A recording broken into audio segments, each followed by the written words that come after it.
adventure.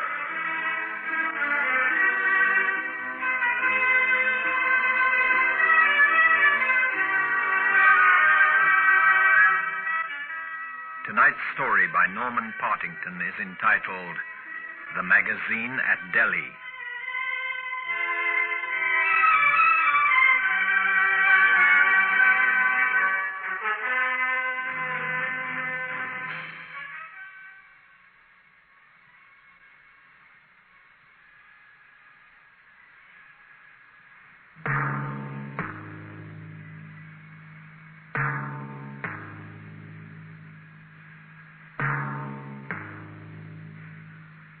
By June 1857, 1/3 of India was aflame with revolt, as regiment after regiment of sepoys mutinied against the British, and in doing so committed unparalleled massacre. It wasn't a spontaneous uprising, and in the early part of May, a number of cities still remained uneasily peaceful, though neighboring communities were in the midst of grim fighting. On the 11th of May, 1857, in Delhi, capital city of the great Mughal Emperor Bahadur Shah, this aged monarch was being severely harassed by his two sons. No, you ask too much of me. But now is the time, my Lord Father. Now, my lord, whilst the British Ferengi is uncertain and ill-prepared. We must attack. Strike now. But why? The British do not bother me. They do not interfere in my lands, and they pay me respect. They have not infested Delhi. Infest? They are here in Delhi. 200 at least, my lord. A mere 200 peaceful citizens and 50 soldiers. 50 soldiers, my sons. The British promised never to station more in my city. In what better moment than now? There are 4 regiments of sepoys here, all eager to revolt the instant the great Mughal commands them to do so. But the English soldier has offered me no insult. You say no insult, my father. Do they not demand of the Muslim that his lips touch pig fat? Do they not smear pig fat on the bullets they make? There can be no greater insult to one of the faithful. They explained their mistake and they offered apology. Their colonel, I forget his name, came to make amends. He explained. The British Ferengi is gifted with devious explanations. I am too old. My bones are too weary for revolt. My days of warring are long over, my sons. So, the Emperor of all India, the great Mughal king of Delhi, Bahadur Shah, descendant of Akbar the Great and of Genghis Khan, will go to his grave with the Ferengi pig fat on his lips. Bake me not too much. I am still king, and the blade of my executioner is still sharp, my son. Then use it, my Lord Emperor, on those who have usurped your sovereignty, the British Ferengi. Listen to the voice of your people, Bahadur Shah. They cry to you to lead them. In but an hour, we can destroy the British in Delhi. No. Age shall have no part in this. Take command yourselves if you must, but not I. My years weigh too heavy on me. Oh, this we shall gladly do. But in your name, my Lord Father, we may demand all in the name of Bahadur Shah. Yes, all. Now let me be. But think well on the magazine when you decide to attack. The magazine, my lord? You plan, and yet you know not what you plan. The magazine, foolish boy. The magazine near the Kashmir gate. Did it not occur to you? Capture the magazine first, and then you will have weapons and powder enough to defeat any force sent against you. Remember, my son, attack first the magazine. And the curtain walls between the fortified bastions around Delhi were 12 feet thick, making the city confidently impregnable. But inside the fortifications, near the massive Kashmir gate, was an open space 2 acres in extent and surrounded by a very modest wall. The brick building inside this area was the British magazine, a storehouse for gunpowder, flint, and shot. It was under the command of a Lieutenant George Willoughby, with 2 officers, 6 warrant officers, and 20 sepoys to comprise its tiny garrison. At the time of the mutiny, the only substantial strong point the British possessed near Delhi was the Flagstaff Tower just outside the walls. Here the garrison comprised 30 soldiers. I don't like it, sir. What, Forrest? That superior air of Sergeant Major Buckley. Been touching you on the raw again, Forrest? No. Awfully impertinent at times, sir. You'd think he was the sole authority in India on artillery to hear him. Well, I bet he's a bit much at times. But again, Forrest, he was serving cannon out here when the 2 of us were being served porridge by our nannies. In a way, I suppose he's a right to feel superior. Even so, that mate of his, Scully. What the devil's Scully doing up that tree? Sergeant Major Scully! Relax, Forrest. You'll be chasing a shadow soon.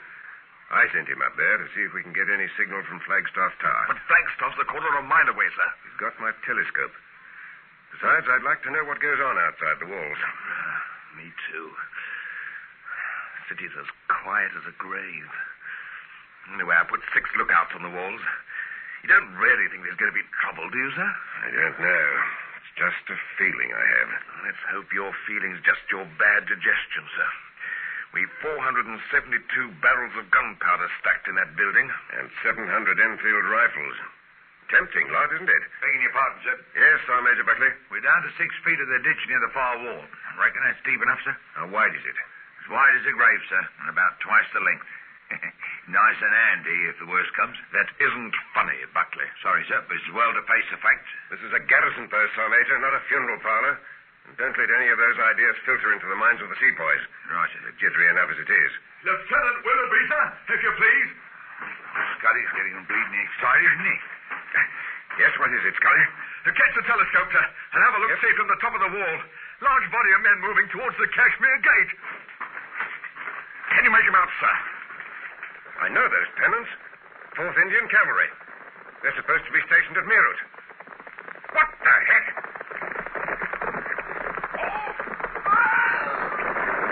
They've gone mad! Sergeant Major Buckley, Sir? Alert the garrison.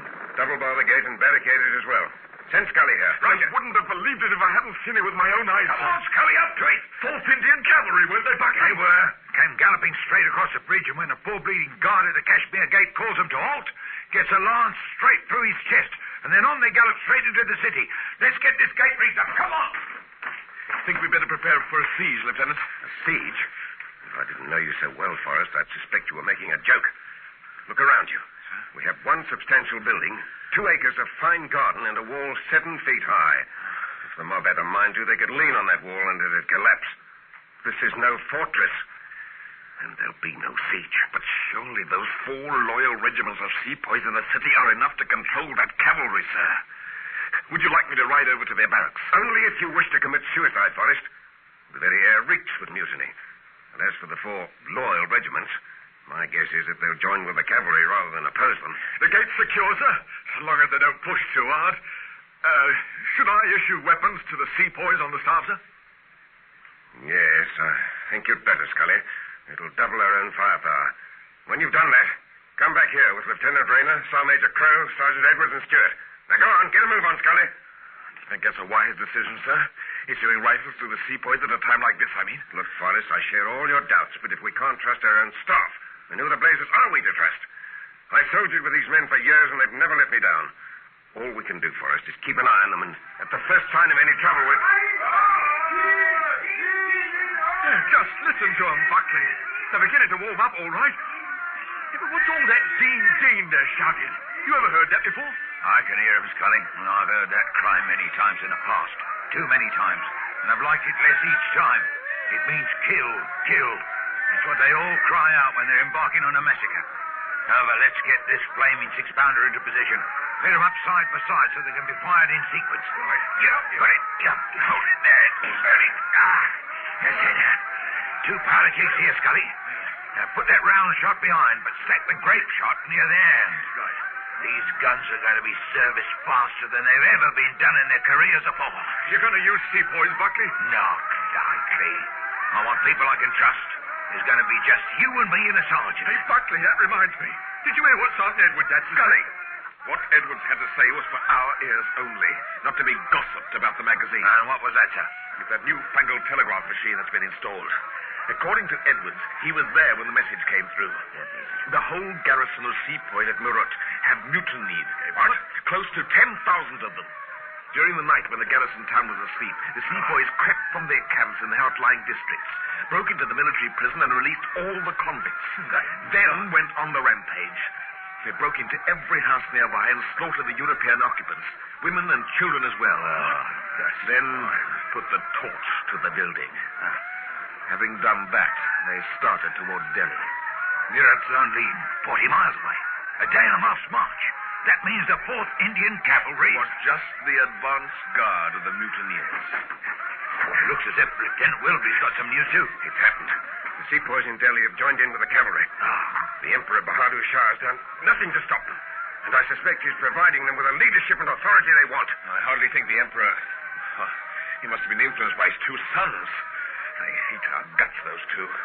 But old Bahadur Shah has always been a friend. Not any longer, it seems. There must be about 200 European people in Delhi, sir. The killing started already, Scully. I looked over the wall. Even children. They were showing them no mercy. Anyway, let's snap out of it. Buckley, those 2 6-pounders, line them up near the magazine building and aim at the gate. Double charge each one with grape shot. Right, sir. Scully, get Edwards and Crow and put the other 2 cannon under those trees across the other side of the garden. Lieutenant Forrest, sir, take command of that gun crew and keep the gate as your target. Synchronize fire with me at my signal. And get Lieutenant Rayner to wheel up that big 24-pounder and sight it near the trench we had dug. Right, sir. That 24-pounder's not very reliable, sir. Shouldn't be used unless there's an emergency. And what in tarnation do you think this is, Buckley? It's not an emergency. Now push off, quickly. Aye, sir. All right, sir. This place is undefendable. You know that, sir. Even with a company of soldiers, we couldn't keep out the mob that's likely to come at us. You're telling me nothing that I don't know, Forrest, but we've got to make the effort. This was my first command, and it looks as if it's going to be my last. But if we make a break now, sir, whilst the mutineers are still disorganized, we could possibly reach Flagstaff Tower. But if we no choice, Forrest. We have to stay. We've to stay and defend this place to the best of our ability. Come what may, those rifles and those kegs of powder must not get into the wrong hands. Well, you know the alternative. The last resort. I know only too well. I've already made arrangements in my own mind to lay a trail of powder to that magazine. I shall hold on until the last minute, and if need be, I'll take my command and the magazine up to heaven with me. And half the mutineers as well.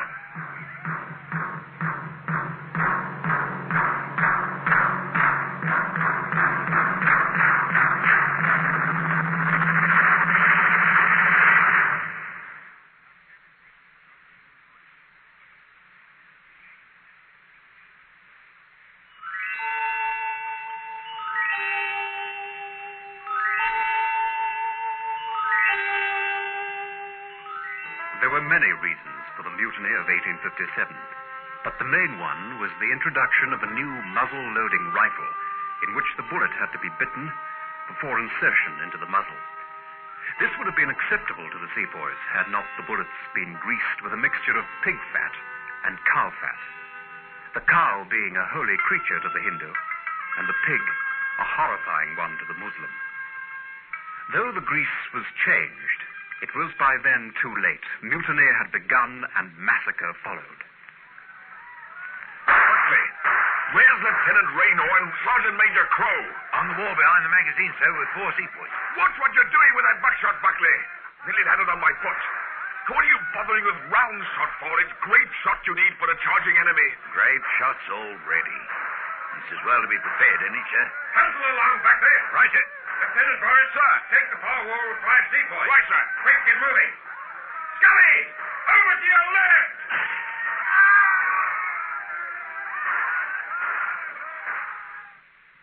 On the morning of the 11th of May, 1857, the attack against the Delhi magazine began. 8,000 armed mutineers against 9 British soldiers and 20 loyal sepoys. Sepoys? They're running. The whole running lot of them. Just be thankful for small mercies, chum. They could easily have shot at us before up in it. Oh, they're getting better, Buckley. Soon they'll be... The gate! They've got a battering ram. Ready, Forrest? Battering ram? What do they need that for? One ready kicking that gate would fall in. Guns ready, sir. Buckley, ready here, sir. Alternate firing. Aim!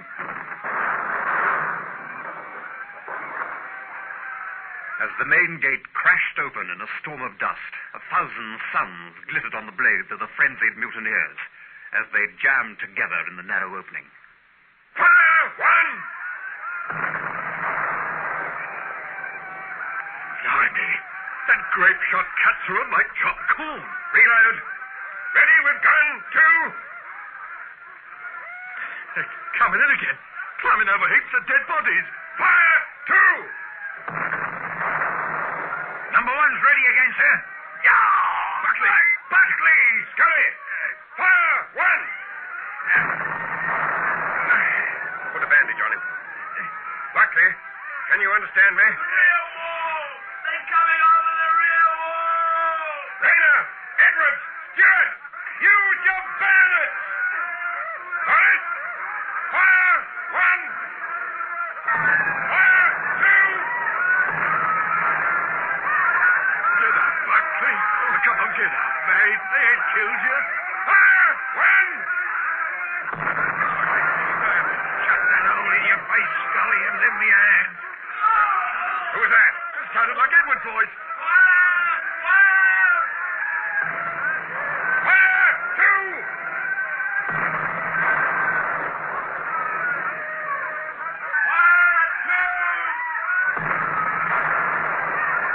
Come on, Buckley. Don't be so darn lazy. Use that ramrod as a crutch. Fire! 1!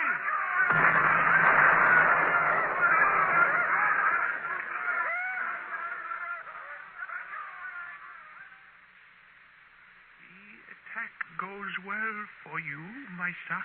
Delhi is nearly cleansed of all the Ferengi English, my Lord Emperor. But at the magazine, they still fight like tigers.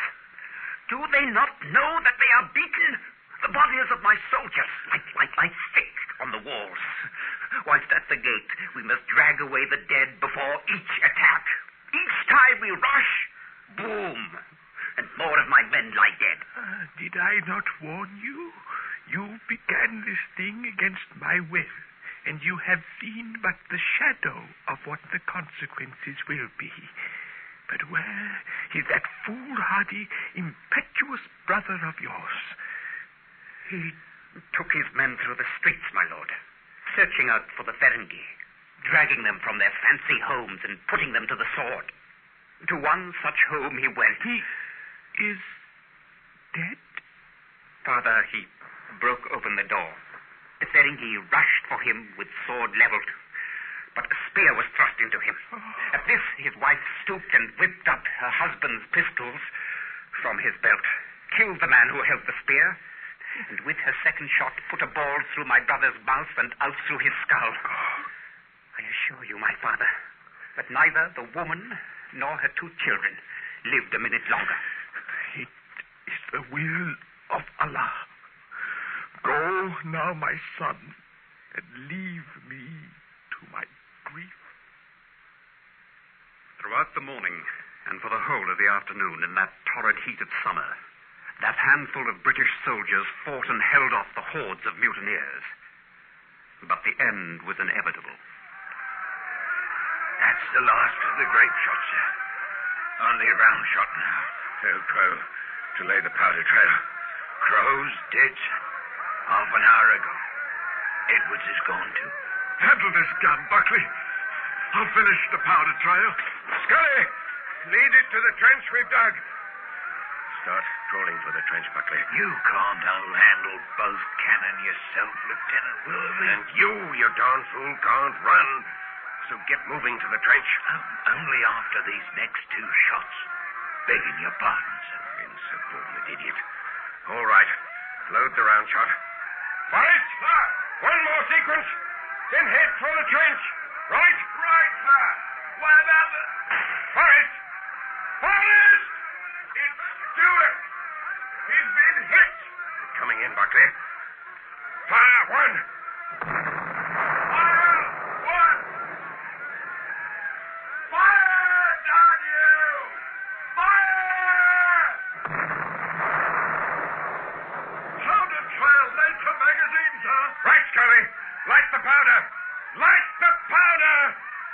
Buckley. Fire, two. Buckley, put your arm round my neck. And then hop along.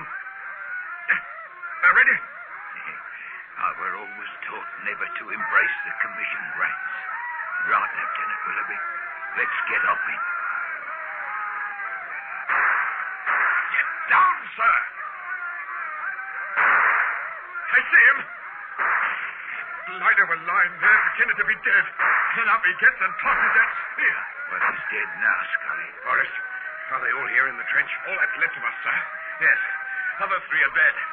Hey, Scully, you sure you lit that powder? Can't see any darn flame. Bloody thing's gone out. I'll put another match to it. Come back, you fool.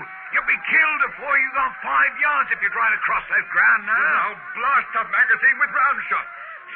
Help me get the 24-pounder sighted on it, Buckley. Get back, Buckley. I'll give Scully a hand. What's the blazes, Scully?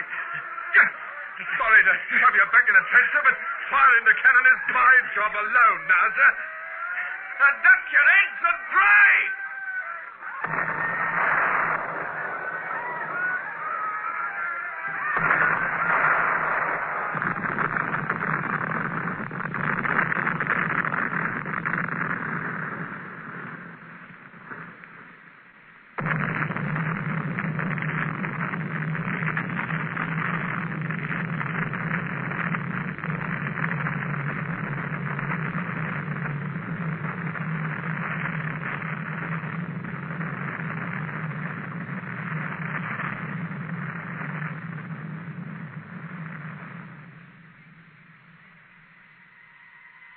Heaven help us. It's gone. Everything's gone. It's just a wasteland. Walls, building. All those houses nearby. They've all gone. There's just nothing but smoke. Smoke and debris. Scully. Where's Scully? He's gone as well, sir. And he knew he would, being exposed as he were on top of that trench. Poor bleeding Scully. And he deliberately pushed me out of danger before firing that cannon. Rest in peace, Scully. We'd best be moving towards Flagstaff, sir. Blimey. Explosions have even taken part of the main wall away, sir. Right. Quickly. Grab your weapons. With luck, we might be able to reach Flagstaff Tower once the mutineers are still dazed. Come on. Blast it. Quarter of a mile. If me crutches hold out, and if Sergeant Stewart don't collapse... How are you managing, Buckley? I'll take a bit with Stewart and I'll get to Flagstaff before him. That's the spirit. Down, everybody! It's not us they're firing at, Forrest. What's that? Get Rayner to hang on to Stewart. You look after Buckley. And cover me, Forrest. Right, sir. I'm going on ahead over that open stretch. Move on when I signal it's clear. Take care, sir. I wouldn't... It came from that ruined house over there, sir. Keep down, sir. Stay there, Forrest. We've got to get across that open ground. Would have been better if we'd gone round to the left. Lieutenant! They've got Lieutenant Willoughby, Buckley. They've got him. They've shot him. Best keep moving, sir. God rest his soul.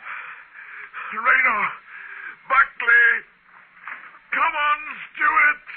It's just a few yards more. Buckley, give me your arm. Right, sir. Hurry. Flagstaff's opening its gates for us. Yeah. It's just a few yards. Buckley, keep going. You've got to make it. Buckley!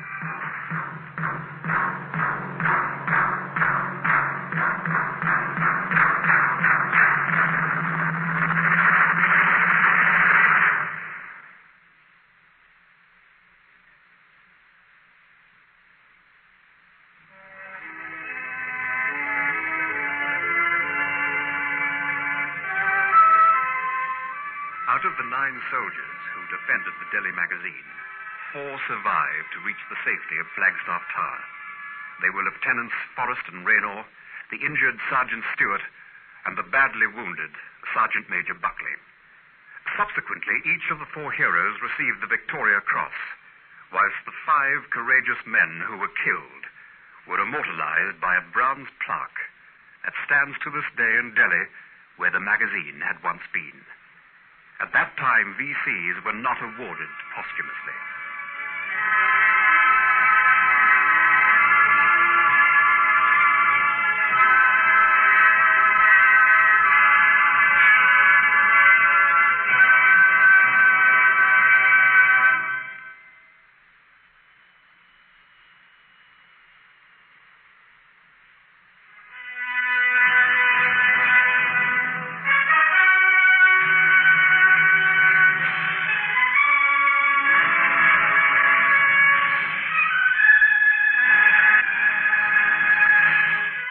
High Adventure is produced by Anne Freed and directed by Henry Diffenthal.